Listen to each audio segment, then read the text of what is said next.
Hi everyone, welcome to Payne's Prairie. Payne's Prairie is located in Gainesville, Florida, 2 hours north of UCF.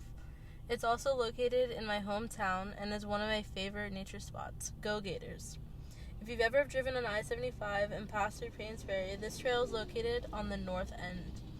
The prairie itself is 21,000 acres. It's also the location of the Alachua Sink, Sweetwater Wetlands Park, and Lachua Trail. Those are just a few of my favorites, but there's a lot more. Ever since Hurricane Maria, the prairie has never been the same and has very high water levels.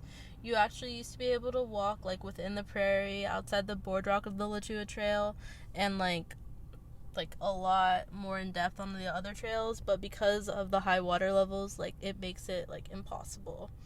There used to be a lot more grasses, and it used to be a lot more swampy, but as you can see, it almost looks like a river in some spots, but it's still very beautiful. I've seen a bunch of different species here, like alligators. They also have over 300 bird species, like the Sandhill cranes.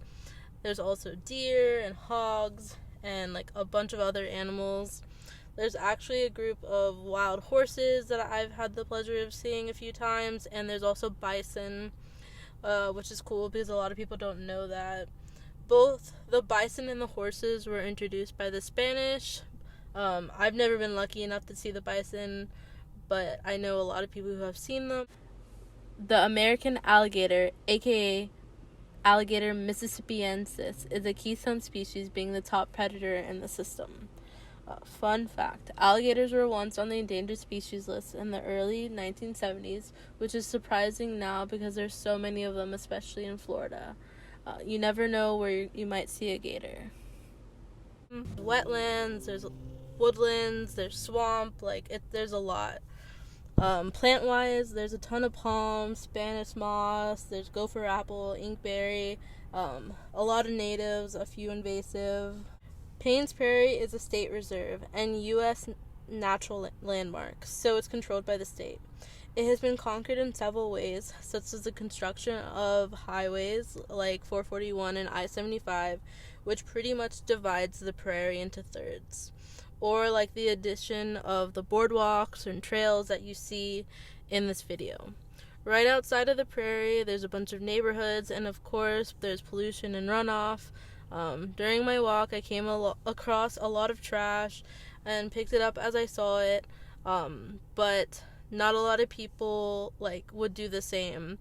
I think that if you're going to go out and enjoy the nature, why disrespect it and throw trash into the water? There's been a lot to restore the park itself because before it was bought by the state, it wasn't being used properly and there was a lot of canal problems, but they've done a lot to get its natural flow back.